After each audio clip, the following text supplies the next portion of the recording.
Yo, good morning, everybody. Still in Quincy, still sleeping in a storage closet, but it's better than a lot of alternatives, like being exposed completely out there. Um, I'm at the library. It's a little after 8:20. It took a while getting packed up this morning for whatever reason. Not even sure why. Just kind of like made myself pretty comfortable last night and spread everything out. Like all my packs were empty, and I just was like having a having a moment of reorganizing and being. It's refreshing to be able to spread your things out in privacy and not be hassled for it. And in this location I'm staying, I can actually lock the door. So if anyone had a problem with me being there, they'd have to knock, or they can't barge in. And this, again, I've mentioned this before. Excuse me. That one of the greatest challenges of being unhoused is the erosion of privacy, and the erosion of autonomy, and the erosion of a personal space, because you're kind of always on the clock and always on display. I mean, I'm out here now. It's 8:20 something a.m. and I'm out in public, and there's really nowhere. I can't stay in this closet all day. I can't stay in the closet forever. Excuse me. Revelation incoming on that subject, I think, if I want to go public with that. And I'm having a debate within my spirit whether that's something I want to identify as sidetracked. We're 2 minutes in. I want to make also comment on the fact that I noticed yesterday I did 2 long videos. The first video, very pleasant, very watchable, not shaky. You could follow along. I watched them both again last night to critique my style and my content. And the first one, the video's fairly steady, not annoyingly shaky. And the content, like, I would sit and still for a minute, I'd be really clear. But even walking around, it wasn't obnoxiously shaky. Whereas the later video in the day, and after I'd had like 1 beer, it was super shaky, and I couldn't watch it. I could listen to it, and I still enjoyed the ranting and the soliloquizing. Is that a word? Venting and the content, but I couldn't watch it. So I'm going to work on that today. Today I'm going to walk very calmly, try to stay on the grass and try to stay on level, keep the video level. But I want to, the subject of this morning's little vlog, and I haven't even had, a coffee or a bite to eat yet. So I'm kind of low blood sugar and probably a little cranky, if I let myself be honest. I made a post yesterday, kind of in response to someone else's post about veganism, how she used the meme of Jesus sitting at the Sermon on the Mount, and, saying that when I said "Thou shalt not kill," I meant all animals, 100%. I'm like, well, okay, but he ate fish and meat. In fact, the King James Version says, talking about when he'd sit down to eat, he'd say he was at meat. That may have just been a King James thing in the 1600s to describe a meal, but that's how I feel about meals personally. I always have, that it's not a meal, a real sit-down meal, or without some kind of meat. And I've made adjustments to that philosophy over the years. I'm a meat and potatoes guy still, but not like my dad or my brothers, who are literally like have to have meat every day, pretty much. And my brother is like, I have to say, he's bloodthirsty. My oldest brother, then it does seem to affect your spirit and your soul to be that kind of person, to require meat at every meal. So there's that aspect. But responsible vegetarianism or pescatarianism or having an occasional steak, not slaughtering cows just because and raising them by the thousands in huge pens and stinking up. If you drive up, for example, the 15 freeway north of Norco to Limonite Road, there used to be a huge cattle operation that was disgusting. And you smell it from miles and miles away. You'd have to roll up your windows and put the vent onto recirculation to not literally like gag driving by there. I think they've changed that, but that was for years. I remember that.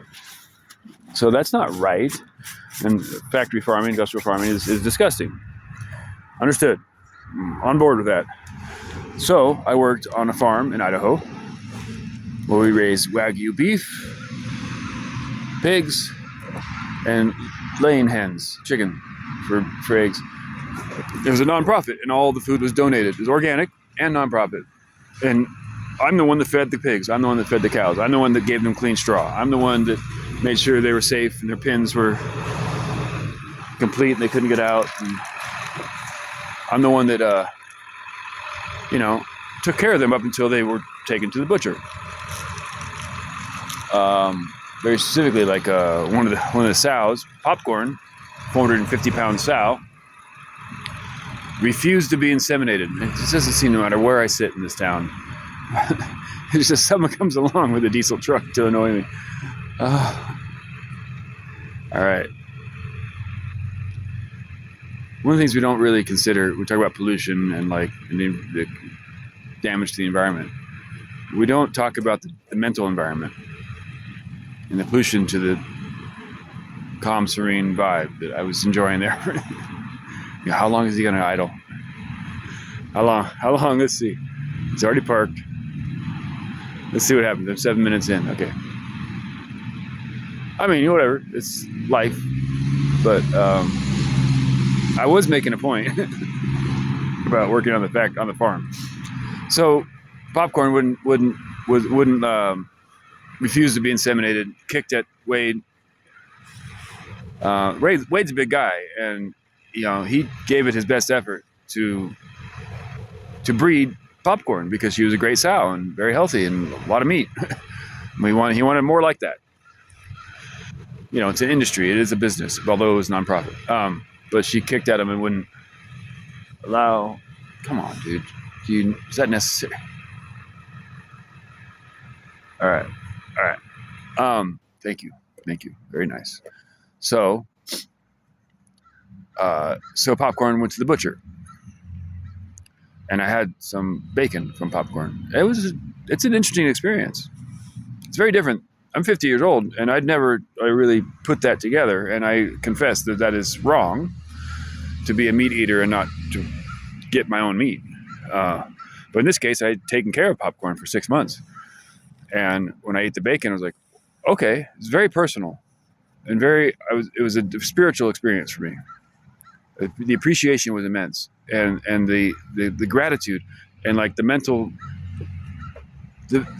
I was envisioning Popcorn's nuzzling up to me when I was giving her food, and here's my food. So, what was my point? Oh, so in this post, the lady says that Jesus was a raw vegan, and if you read the Dead Sea Scrolls, and he was a member of the Essene sect, and they were all raw vegan, and that if you eat meat, you are a graveyard for carcasses, and he was against that. I was saying, well, okay, hold on a second. Who were his followers? Fishermen on the Sea of Galilee. Like, what did they eat? In fact, after his resurrection, he's sitting on the beach, the Sea of Galilee, and he cooks up a lunch for Peter and John. And it's fish, obviously, fish and meat, and the loaves and fishes, feeding the 5,000 with 2 fish and 5 loaves of bread, or the other way, I can't remember exactly. And fish is like the most Christian thing is fish. Literally, it's the symbol, the ichthus symbol. That's the fish. And he came in. He's the age of Pisces and whatever, age of Aquarius. I don't know. There's a lot of Christian symbolism with the fish. So to say that he was a raw vegan is like to ignore all the evidence of the eyewitnesses and all the evidence of the Gospels and all the evidence. And she was saying, well, the Bible has been rewritten and retranslated hundreds of times, and the Council of Nicaea. He's trying to throw in like Council of Nicaea and like Yeah, I know the Council of Nicaea from 325 AD and the Apostles' Creed and all. I know, trust me, I'm very well aware of Christian history, very well versed in this. But to deny the eyewitness accounts, and deny that Peter was a fisherman, and deny that Jesus ate fish, takes a lot of faith and takes a mental gymnastics that's like is very involved, and also denigrates and excludes about 99% of this planet right now, maybe 95, of people who don't have the luxury to not eat meat protein. Particularly fish is number one. But beef, for me, beef goes right into my bloodstream. I can feel the power, the strength from that kind of protein. It's very. If you look at my teeth, I had a friend who was a vegan chef. She looked at my teeth and says, well, yeah, you have to eat meat. I said, well, that's okay. It's a religion. So I made a post about this. Veganism is the religion of the privileged few who refuse to eat the meat, the protein that God provided us through meat. Prove me wrong, kind of thing. And throughout human history, in fact, we've proven that humans became human because we learned how to cook meat, to hunt and chase down meat protein. In fact, like the Pima Indians in Arizona that would chase down a deer and wear it out because we are the running ape. We have the lack of hair means we cool off quicker, and we have the endurance to chase down and tire out a deer over 2-3 days, 100 miles. And that's what they would do. So this is what makes us human. Our ability for fire, to heat, prepare, and cure, and save meat. You look at like the native tribes, for example, when Lewis and Clark came back after their expedition, after their accolades, they became governors and such. They went back to where they had gone through the Shoshone and the like on the Columbia River and such, and they brought a lot of the leaders back to Washington to meet their new like government, whatever. And the whole delegation, every native chief and helper and everybody, they were averaging 12 pounds of beef every day. So they ate. So to think that like, oh, the natives just kind of lived on berries and nuts, and no. Like the old joke about vegetarian is an old Indian word for lousy hunter. So I just want to put that out there. Veganism, I understand vegetarianism, and I can get by on cheese and eggs for long stretches. But when I sit down, I have some extra money or whatever, and I order a steak. I can feel it go into my blood, like the heme. It's the truth. I can feel it instantly enter my strength, and my body becomes more defined. I often put on 2 pounds of muscle that day, like where it feels like it. I'll go weigh myself after a day where I have a steak and I'm 2 pounds heavier. I can bench press 20 pounds more. Like it's immediate. It's obvious. I'm not like Jordan Peterson where he's like 100% carnivore, the lion diet, and I think that's a tragedy too, and that's unkind, and it's not right, and it's not sustainable. But I would love, like, when I get a chance. It's been like once a month lately. It was a lot more frequent in Idaho, and that's why I got so strong. It was 204 pounds. And now I'm like 188, 189. But I do eat beef, and it really helps. Even a can of sardines really helps. Or like I tried to get a salmon burger at the Sage and Salt last night, but they sold out. So I had a quinoa hash with 2 fried eggs, and it did the job. Maybe not as good as a salmon would have done. The salmon also improves my mood. It's an antidepressant. So these are just things I want to put out there that, well, on the friend's post about Jesus being a raw vegan, she had someone come in and comment, some dude named Larry, who then straight up laid into me that my Neanderthal brain cannot comprehend. Oh my God, dude! Like super insulting to me personally, saying I'm loaded with demons and your knuckles are dragging, and like, excuse me, me? Who are you talking to? Your demons are talking. He was saying to me, I'm like, hey man, you're an elitist prick, and you won't survive what's coming. Good luck, you'll need it. And that's, again, I don't back down. I don't mix words. And that's exactly how I feel about this person. You're an elitist prick. You've chosen a diet that is only available to about 1 to 3% of the planet sustainably. We all have evolved with meat. Everything dies. And Go back to even like the movie Alive, where the rugby team, the Argentinian rugby team that gets stranded in the Andes, and it became a religious sacrifice. They were very religious people. It was a Catholic rugby team, and when they died, before one of them, the first one died, he says, "I offer my body to you, my friends, to stay alive."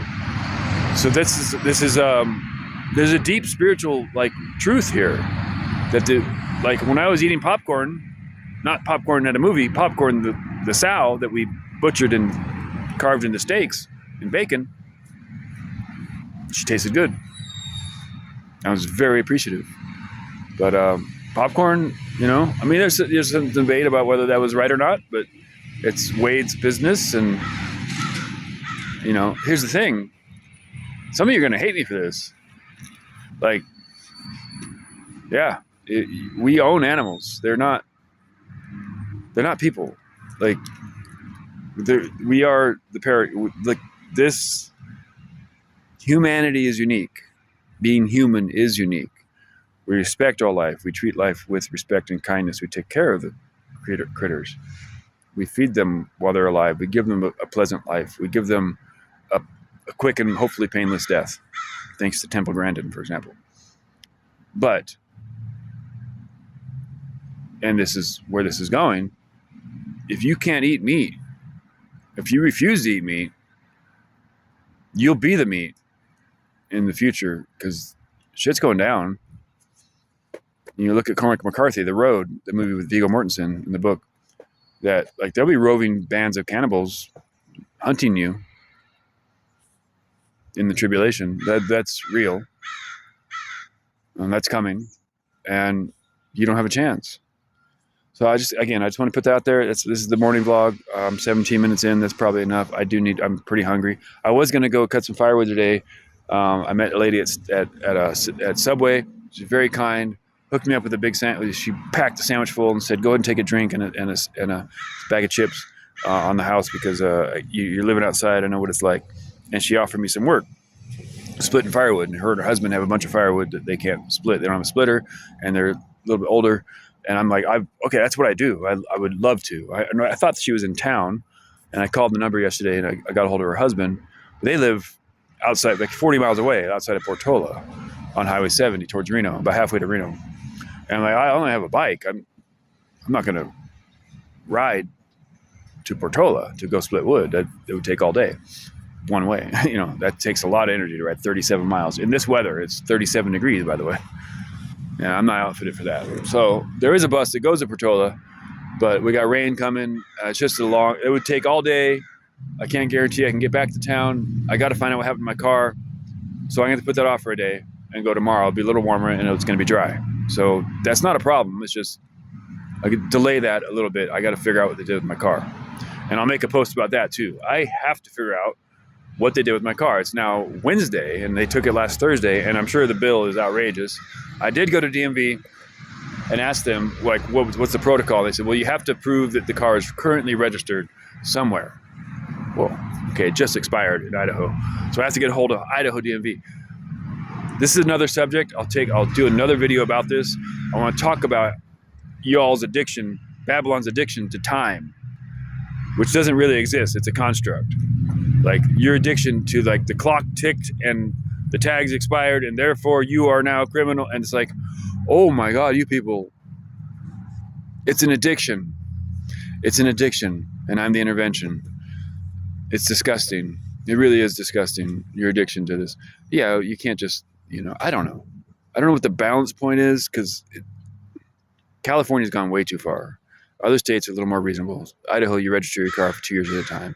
And I did have time to fix that, and I knew I was pushing it a little bit, but extend a little bit of grace and work with me a little bit. Literally, it was set back months and months by what Debbie did to my car.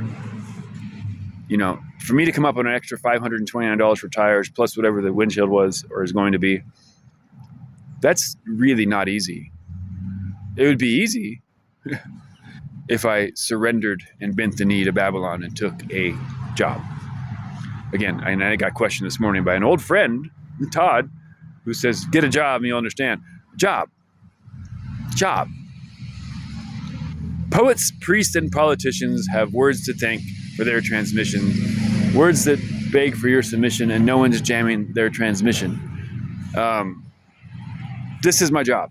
I can't be more clear. This is my job, to point out the inherent insanity of your system and your society. It's not even my society, it's your society. I live in a different realm. But such is life. There's Tristan. Hope maybe, see, I'd work with him because he gets it. What's up? Tristan! Morning. I have a tool of his I need to get back to him. That's pretty good though. It's over 20 minutes. I don't want to ramble. I did want to address the fact that my video yesterday was a little shaky, and I know that.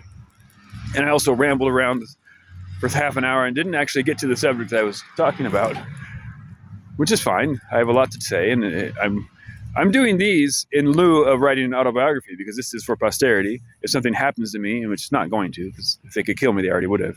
I'm gonna be fine. I'm gonna be around for a while. But these are little snippets that are going to help in the future. If you're watching this right now, whether it's 3 years from now or tomorrow or today, my point of view and my wisdom and my approach is going to fix pretty much everything once it's adopted on a large scale. And that's just the fact. It's not overstating the obvious. It's not overstating my importance. It's not ego, and it's not mania or nothing. This is just the way it is. I've been prepared to be a leader, and it's just a matter of time before I am a leader, probably the leader. Follow the leader, wherever he may go. It's a lot of weight on my shoulders knowing that, and I would rather he just show up and fix it for me. He's not coming to fix it for me. I'm going to fix it for you. Little fine line there, little minor tweaks will help you understand who I am and what I'm doing. So that's important. Just want to put that out there. It's a beautiful morning. It's cold as shit. It's foggy. It's rainy. It rained all night. I was safe and warm. That's good. I do appreciate that. And so far, I have not been hassled, and I have not left a mess. And it seems that this is going to be an option, or at least a temporary solution for the time being until something else comes up. But that's what's going on. God bless America, y'all. Over and out.